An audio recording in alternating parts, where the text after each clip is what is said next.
The little-known Anglo-Zanzibar War of 1896 is generally considered to be the shortest war in history, lasting for a total of 38 minutes. The story begins with the signing of the Heligoland-Zanzibar Treaty between Britain and Germany in 1890. This treaty effectively drew up spheres of influence between the imperial powers in East Africa. Zanzibar was ceded to British influence, whilst Germany was given control over mainland Tanzania. With this newfound influence, Britain declared Zanzibar a protectorate of the British Empire and moved to install their own puppet sultan to look after the region. Hamad bin Thuwaini, who had been a supporter of the British in the area, was given the position in 1893. Hamad ruled over this relatively peaceful protectorate for just over 3 years until, on August 25, 1896, he died suddenly in his palace. Although the truth will never be fully known about the causes of his death, it is widely believed that his cousin, Khalid bin Bargash, had him poisoned. This belief is compounded by the fact that within a few hours of Hamad's death, Khalid had already moved into the palace and assumed the position of sultan, all without British approval. Needless to say, the local British diplomats were not at all happy with this turn of events, and the chief diplomat in the area, Basil Cave, quickly declared that Khalid should stand down. Khalid ignored these warnings and instead of starting gathering his forces around the palace. These forces were surprisingly well armed, although it's worth noting that quite a few of their guns and cannons were diplomatic gifts that had been presented to the former sultan over the years. By the end of 25 August, Khalid had his palace secured with almost 3,000 men, several artillery guns and even a modestly armed royal yacht in the nearby harbor. At the same time, the British already had 2 warships anchored in the harbor, the HMS Philomel and the HMS Rush, and troops were quickly being sent ashore to protect the British consulate and to keep the local population from rioting. Cave also requested backup from another nearby British ship, the HMS Sparrow, which entered the harbor on the evening of the 25th August.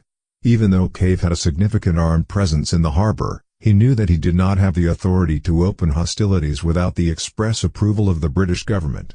To prepare for all eventualities, he sent a telegram to the Foreign Office that evening stating, "Are we authorized in the event of all attempts at a peaceful solution proving useless, to fire on the palace from the man of war?" Whilst waiting for a reply from Whitehall, Cave continued issuing ultimatums to Khalid but no avail. The next day, 2 more British warships entered the harbor, the HMS Raccoon and the HMS St. George, the latter carrying Rear Admiral Harry Rawson, commander of the British fleet in the area. At the same time, Cave had received a telegraph from Whitehall stating, "You are authorized to adopt whatever measures you may consider necessary and will be supported in your action by Her Majesty's government. Do not, however, attempt to take any action which you are not certain of being able to accomplish." The final ultimatum to Khalid was issued on the 26th August, demanding that he leave the palace by 9 a.m. the next day. That night, Cave also demanded that all non-military boats leave the harbor in preparation for war. At 8 a.m. the next morning, only 1 hour before the ultimatum expired, Khalid sent a reply to Cave stating, "We have no intention of hauling down our flag and we do not believe you would open fire on us."